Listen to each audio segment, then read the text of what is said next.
Cinta Semarang News and Talk.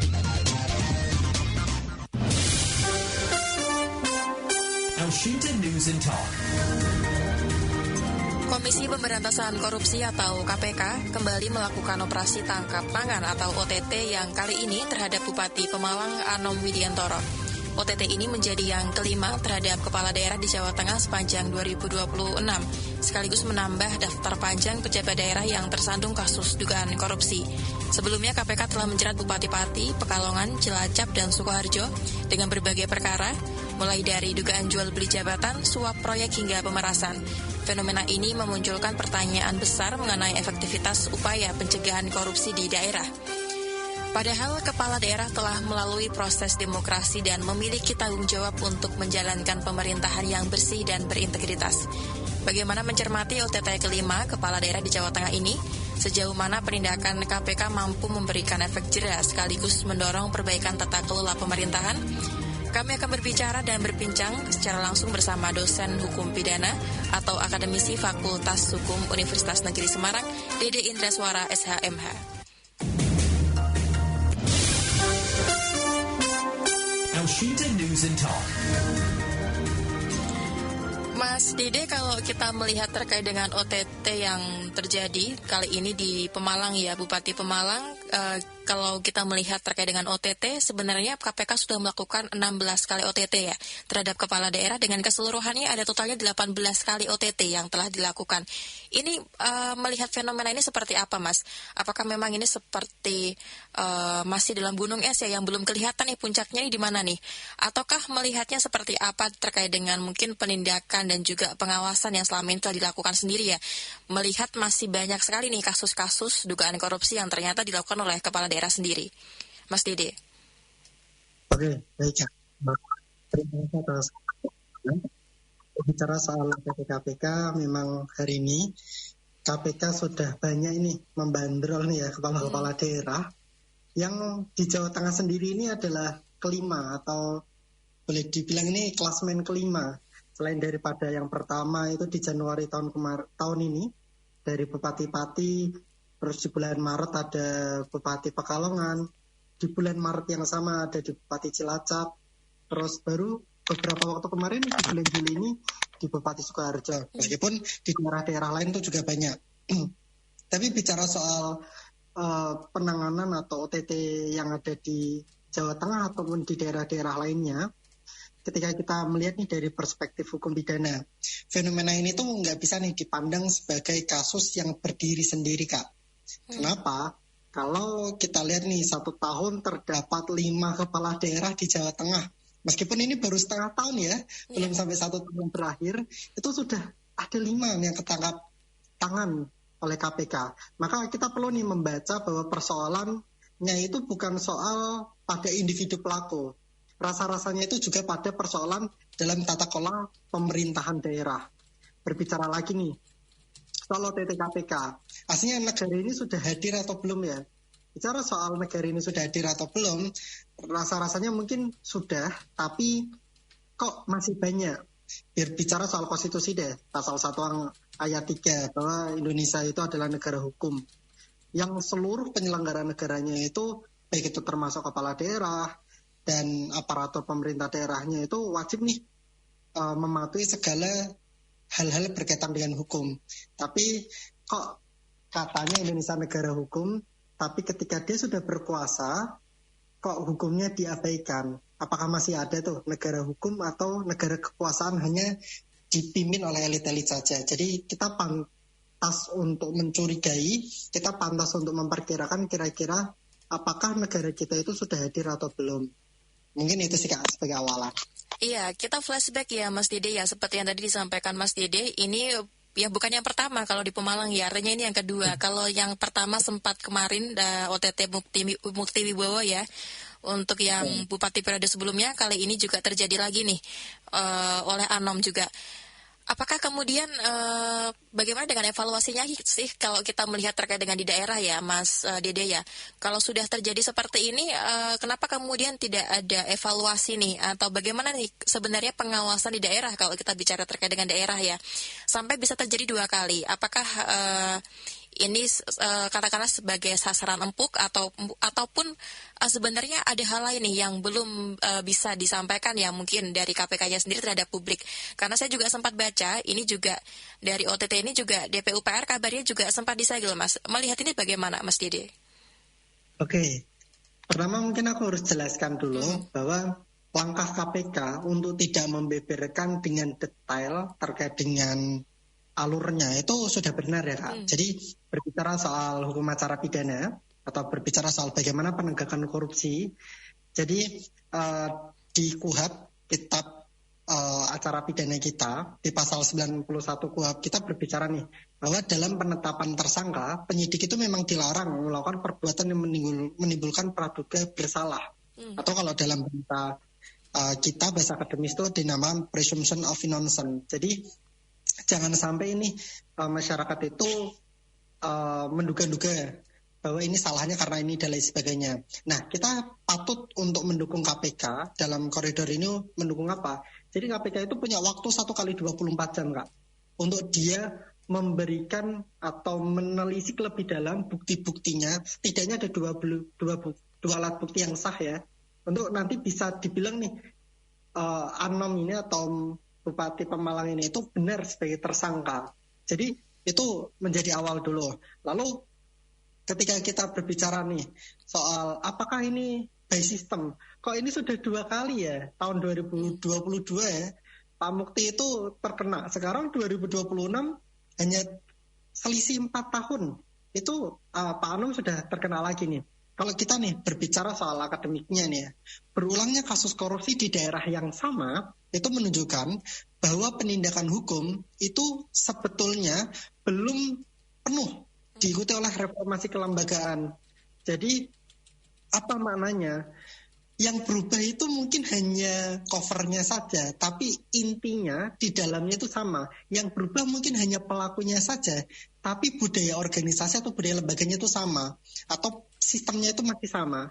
Sehingga ketika kita belajar nih dalam hukum pidana, kita mengenal ini tuh bukan crime by individual, tapi juga dapat kita bayangkan ini sebagai crime by system. Ketika tata kelola pemerintahan gagal membangun mekanisme pengawasan yang efektif, oleh karena itu ke depan mau nggak mau pergantian kepala daerah itu tidak otomatis menghilangkan potensi korupsinya, tapi harus pergantian kepala daerah itu berkenaan atau berkaitan juga dengan pergantian sistem. Sehingga kalau kepala daerahnya berubah, harusnya sistemnya lebih baik, bukan ya kayak contoh kemarin OTT Bupati Sukoharjo itu ya, Sukoharjo yang menyatakan ada satu statementnya podoke bapak wae atau ya statement yang sama kayak gitu. Itu kan intinya bupatinya sama, tapi perilaku korupsinya sama juga. Bupatinya berbeda tapi perilaku korupsinya sama aja. Mungkin itu yang harus kita lihat. Apakah artinya sebenarnya kita perlu semacam pendidikan karakter kembali nih, atau meningkatkan ataupun meningkatkan karakter dari setiap mungkin calon-calon yang akan naik menjadi kepala daerah, misalkan kaderisasinya perlu ditingkatkan nih, ataupun apa sih yang sebenarnya perlu dilakukan? Apakah ketika sudah ada payung hukumnya, kita juga sudah punya sistem hukum yang sudah mengatur jelas ya, tapi ketika individunya ternyata masih mungkin seperti itu, apalagi nih yang sebenarnya perlu kita perbaiki? Mungkin apakah dari undang-undang pemilunya kah, atau dari partai politiknya, atau seperti apa sih sebenarnya Mas Dede? Oke. Baik Kak, berbicara soal bagaimana kita mereforma nih, apakah kepala daerah kita itu mampu untuk nanti ke depannya itu jauh lebih baik? Yang harus mungkin kita sadari ya, bahwa hari ini yang dinamakan kos politik itu nampaknya itu nyata besarnya. Jadi berbicara soal politik, kita pasti berbicara soal pengeluarannya berapa, lalu dia bisa untung kembali ketika menjabat berapa.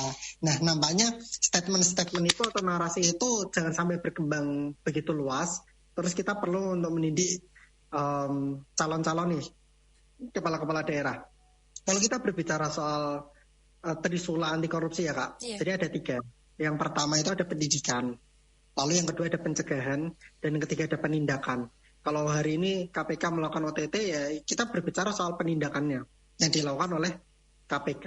Tapi sebelum ada penindakan itu aslinya ada 2 jalan yang harusnya sudah dilewati dulu. Apa itu pendidikan yang pertama, lalu yang kedua pencegahan. Berbicara soal pendidikan, perlu nampaknya partai-partai politik itu juga memberikan pemahaman kepada kader-kadernya. Tapi off the record juga ya Kak, bahwa Pak Anom ini kan sebelumnya kan bukan sebagai kader politik yang tulen. Beliau itu adalah seorang profesional yang di PT tertentu, yang dia memang menjadi profesional. Lalu setelah itu beliau mengajukan diri nih untuk menjadi kepala daerah. Oh, tandanya beliau bukan kader politik, meskipun beliau disokong oleh beberapa politik juga ya. Nah, tapi terlepas daripada itu, satu, pendidikan itu penting, yang kedua pencegahan. Berbicara soal pencegahan, mau nggak mau kita harus berbicara soal good governance, soal bagaimana tata kelola sistem pemerintahan yang baik gitu Kak. Maknanya apa? Jadi penyelenggaraan pemerintahan itu harus berkaitan atau berlandaskan nih dengan prinsip akuntabilitas, transparansi, efektivitas, pengawasan, dan lain sebagainya. Nah, ketika kasus korupsi itu berulang, maka salah satu indikator tersebut itu mesti hilang atau setidak-tidaknya nggak optimal. Entah akuntabilitasnya nggak optimal, pengawasannya bahkan dikooptasi, atau mungkin bahkan, mohon maaf dengan beri hormat, berbicara soal pengawasan internal di kepala daerah ya Pak, kita mengenal ada yang namanya itu aparatur pengawas intern, atau sering kita sebut sebagai APIP atau pengawas internal itu ya. Nah, bukan apa, APIP ini kan dia itu di bawah koridor dari sekda. Nah, kalau sekdanya bermain, mau nggak mau ya dia nggak akan optimal. Balik lagi, good governance-nya nggak terjadi itu. Maka dari itu, kalau aku belajar dalam model kriminologis, ini dapat dijelaskan nih Kak, lewat yang namanya itu routine activity theory, yang menyatakan bahwa kejahatan akan mudah terjadi apabila terdapat pelaku yang termotivasi, objek yang menguntungkan, dan lemahnya pengawasan. Jadi kalau orangnya itu saja, atau mungkin ada celah yang mungkin bisa dimasukin, orang akan termotivasi, orang akan tergerakkan. Terus kalau pengawasannya lemah, orang akan tergerakkan juga untuk melakukan korupsi. Itu disebut sebagai routine activity theory. Mungkin itu sih Kak. Baik. Pertama Mas Didi, saya mau mengkritisi juga ya terkait dari mungkin pernyataan Mas Didi yang pertama tadi ya. Kalau kita melihat dari riwayatnya, Bupati Pemalang Anom Widiantoro ini kan awalnya memang bukan kader partai politik ya, sejak awal memang seorang profesional. Lantas kalau misalkan mungkin masyarakat sendiri ya, ketika ada calon mungkin yang mencalonkan diri sebagai kepala daerah, namun backgroundnya bukan dari partai politik, dan partai politik juga artinya tidak sempat memberikan pendidikan politik juga ya, artinya yang panjang, yang cukup mendalam bagi calon tersebut. Lantas ketika mungkin nanti masyarakat, edukasi juga ya kepada masyarakat ya, bagaimana kemudian masyarakat kemudian memilih itu atau memutuskan bahwa calon ini itu punya integritas yang baik, ataukah calonnya itu juga kurang integritasnya. Bagaimana dong kemudian sebagai masyarakat, mungkin orang awam melihat orang tersebut, calon tersebut, kalau misalkan memang dari calon tersebut bukan keluaran dari partai politik nih, kita melihatnya seperti apa Mas Dede? Iya, betul. Kalau kepala daerah bukan dari kader politik begitu ya. Lalu bagaimana masyarakat itu harus memandang? Rasa-rasanya begini Kak. Kita harus pahami dulu bahwa korupsi itu adalah satu, dia dari bahasa Latin ya, corruption atau corruptin itu maknanya itu busuk. Jadi gini, korupsi itu bukan orang, korupsi itu bukan lembaga, korupsi itu bukan sistem, tapi korupsi itu kebusukan itu sendiri, baik itu di orang, baik itu di lembaga, baik itu di sistem. Jadi berbicara soal orang yang terindikasi akan tidak memiliki integritas, kita bisa baca kok Kak. Dari tidak-tidaknya, kalau aku berpandangan bahwa ada 3. Yang pertama, dia tidak memahami apa yang dia yakini atau yang dia jabat hari ini itu sebagai amanah. Itu yang pertama. Kalau dia memahami bahwa ternyata ketika aku menjadi kepala daerah aku akan dapat banyak hal tuh, tandanya udah nggak amanah. Jadi yang pertama itu dalam segi personal. Lalu dalam segi lembaga, dalam dia segi lembaga, apabila lembaga tersebut sering berpihak pada mayoritas orang, maka yakinilah bahwa hal tersebut mayoritas orang itu dalam artian dampak yang luas ya, dampak yang luas, masyarakat luas. Terus dia menghiraukan segelintir orang. Aku bahasa mudahnya gini deh. Pertama, dia amanah. Dia harus meyakini bahwa jabatan itu amanah. Lalu yang kedua, kalau dia menentukan kebijakan, lalu kebijakan itu hanya menguntungkan segelintir orang, tidak banyak orang, yakinilah itu adalah salah satu perilaku yang sangat mudah diidentifikasi kalau dia itu akan melakukan penyimpangan. Lalu yang ketiga, dalam sistem yang lebih luas, apabila dia hanya mengandalkan orang-orang itu saja, atau dalam mungkin proyek, mungkin apa, hanya menunjuk orang-orang itu aja yang di sekeliling-kelilingnya, itu sudah sangat mudah ditebak bahwa ini akan tersandung nih korupsi. Sehingga apabila, jadi gini Kak, nggak peduli itu dia kader partai, nggak peduli dia profesional atau tidak dan lain sebagainya, kalau di masa lalunya dia punya track record yang bagus, nggak apa-apa menurutku. Jadi yang dipersoalkan hari ini itu soal penindakan. Karena masyarakat hari ini itu hanya bisa melakukan dua. Satu, pengawasan, yang kedua itu pelaporan. Cuman itu. Pengawasan yang dimaksud apa? Ya mau nggak mau setiap kebijakan itu harus diawasi oleh masyarakat apakah kebijakan ini itu baik dan benar atau enggak. Lalu yang kedua, pelaporan. Kalau memang ini menyimpang, silakan dilaporkan. Masyarakat kalau sudah ada pemimpinnya cuma punya dua itu aja Kak. Pencegahan dan pelaporan. Pengawasan dan pelaporan. Lalu bagaimana kita menentukan yang lalu-lalu? Menurutku hanya dengan track record aja sih Kak. Toh kalau memang dia nanti kesandung, ya mau nggak mau fungsi masyarakat tadi dua itu, pengawasan dan pelaporan harus dikerjakan. Tapi kalau masih dalam bakal calon, mau nggak mau kita harus melihat dari track record. Nah, track record yang sebelumnya, apakah bupati ini atau anggap kita sebut aja OTT Bupati Pemalang ini dalam menentukan kebijakan-kebijakan di profesionalnya itu menguntungkan segelintir orang atau orang banyak, atau menguntungkan dirinya sendiri atau perusahaannya. Itu bisa kita lihat ketika memang ada rekan sejawat atau siapa yang bisa berkomentar tentang dia yang ada di perusahaan yang lalu. Mungkin itu sih Kak. Masyarakat pun diminta untuk tetap kritis ya, pasti dia seperti itu ya. Betul, harus. Masyarakat karena gini Kak, tonggak terakhir dalam iklim demokrasi dan iklim penegakan hukum, yaitu masyarakat yang melek akan hukum itu sendiri, masyarakat yang peduli akan hukum itu sendiri, dan masyarakat yang kritis akan hukum itu sendiri. Jadi masyarakat nggak boleh abai, masyarakat harus berpartisipasi. At least ketika lihat ada pembangunan, tiba-tiba pembangunannya belum 1 tahun, belum 6 bulan, baru 3 bulan, baru 2 bulan, tiba-tiba ambruk. Percayalah, mesti di situ ada perencanaan yang tidak benar, ada pengadaan yang tidak benar, yang itu patut dilaporkan atau menjadi pengawas lah setidaknya begitu Pak.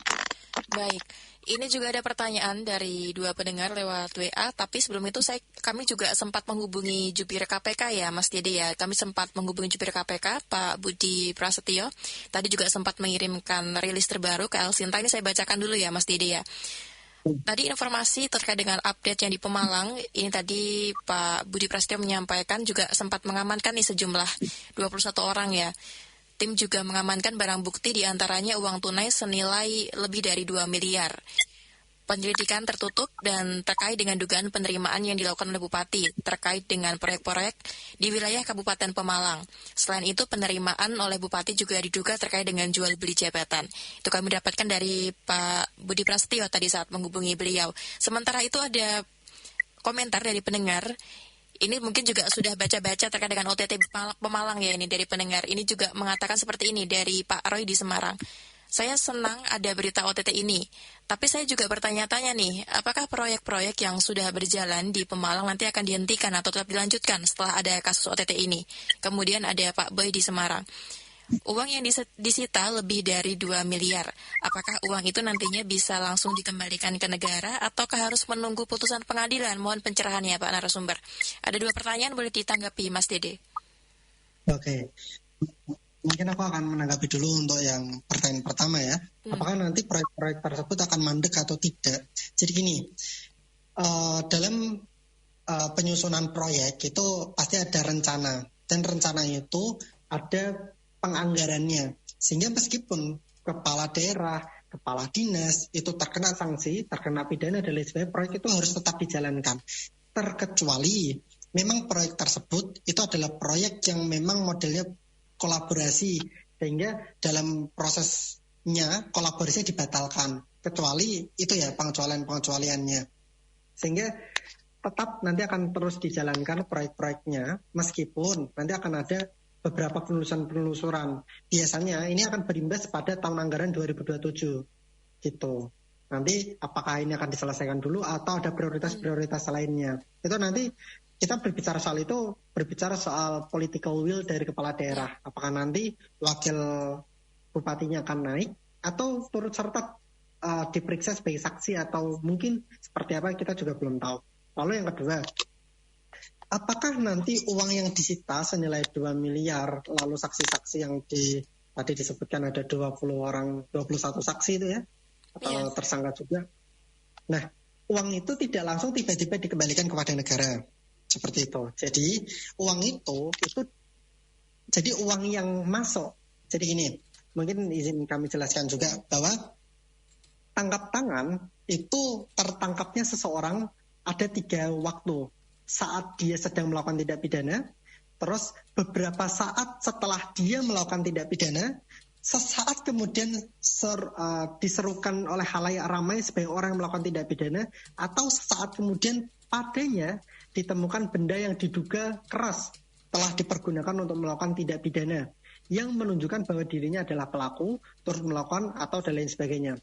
Aku mau bilang dulu bahwa OTT itu belum OTT itu orang tidak langsung semata-mata jadi tersangka. Ini harus clear dulu.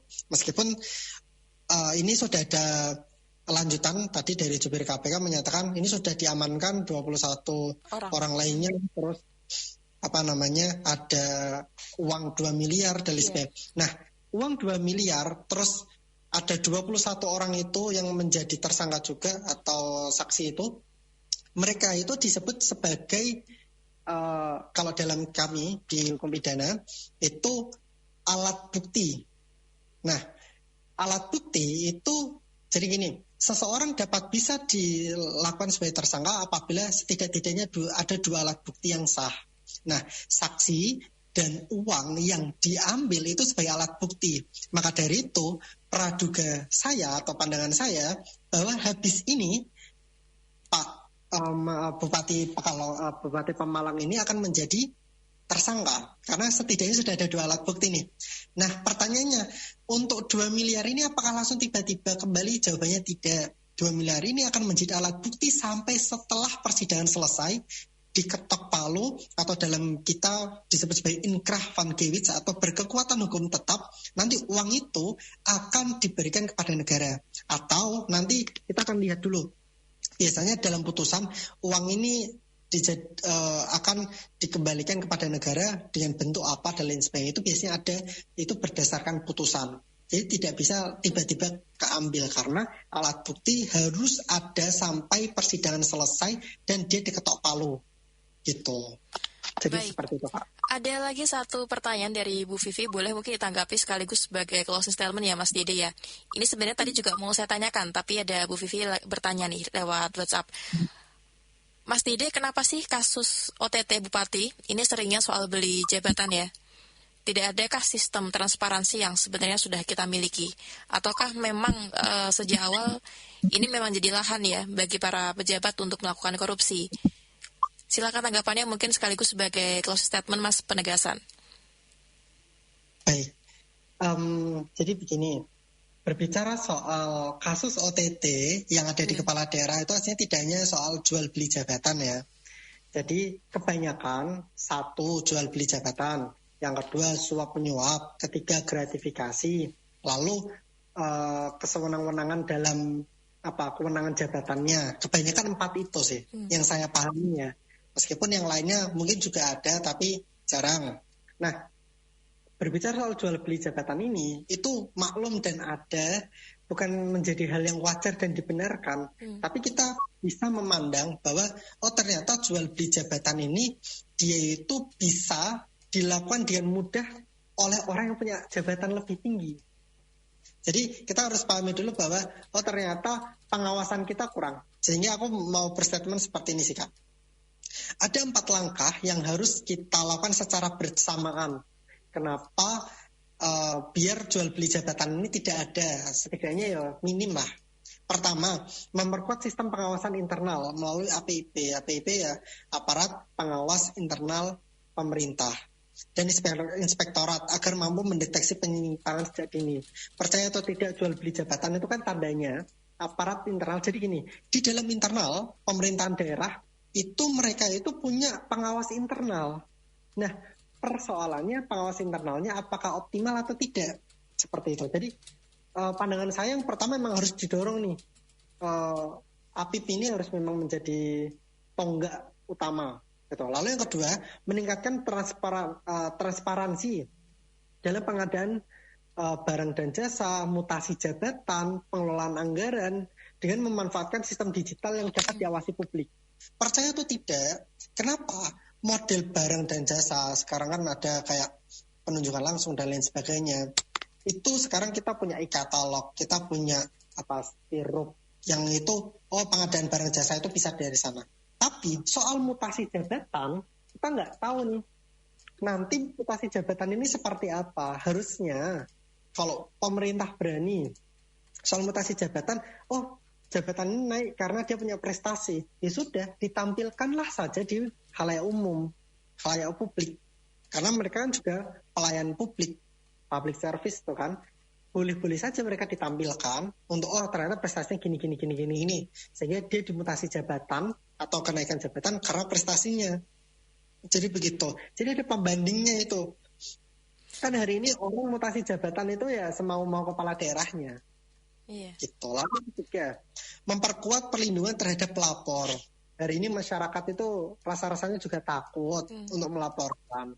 Pelapor kalau dalam kami bahasa hukum pidana itu disebut whistleblower atau peniup peluit kalau dalam sejarah Inggris dulu. Maknanya apa? Whistleblower apabila hari ini whistleblower yang aktif itu adalah ASN itu kita sangat terbantu. Tapi persoalannya ASN itu takut kalau melaporkan atasannya, ketahuan malah ASN-nya dicopot, dimutasi, dipindah tugaskan. Itu. Sampai hari ini kita masih takut akan hal itu. Lalu yang terakhir, lain dan tak bukan, yaitu membangun budaya integritas melalui Trisula tadi. Yang terpenting ya pendidikan anti korupsi dan pembinaan etika. Maknanya apa? Bahwa hari ini rasa-rasanya kenapa kepala daerah kok banyak nih yang melakukan OTT, yang langsung tertangkap tangan. Rasa-rasanya bukan karena mereka nggak paham, bukan karena mereka itu kurang pintar, kan. Tapi mereka tidak mengerti bahwa apa yang dia jabat hari ini itu dipertanggungjawabkan. Setidak-tidaknya bukan untuk Tuhannya, tapi setidak-tidaknya untuk masyarakatnya. Kalau tidak untuk masyarakat, setidak-tidaknya untuk keluarganya. Kalau dia hari ini berinvestasi buruk, mau nggak mau anak cucunya yang akan menanggung investasi buruk itu. Mungkin itu sih Kak yang harus aku sampaikan menjadi closing statement. Korupsi itu tidak akan selesai hanya dengan menangkap pelakunya. Yang jauh lebih penting adalah membangun sistem yang membuat korupsi menjadi sulit dilakukan, mudah terdeteksi, dan berisiko tinggi bagi siapapun yang mencobanya. Karena dalam sistem yang buruk, orang akan menjadi buruk. Tapi dalam sistem yang baik, orang buruk akan dipaksa menjadi baik. Mungkin itu Kak. Baik, Mas Dede, kita harap ada titik terang deh atas kasus ini ya, dan semoga ini juga jadi kasus yang terakhir nih, bukan hanya harapan saya tapi juga harapan masyarakat Indonesia ke depannya. Terima kasih Mas Dede atas perbincangannya dan juga meluangkan waktunya ya berbincang bersama El Sinta. Selamat siang Mas Dede. Selamat siang. Pendengar, demikian dosen hukum pidana atau akademisi Fakultas Hukum Universitas Negeri Semarang, Dede Indra Suara, SH, MH. El Sinta News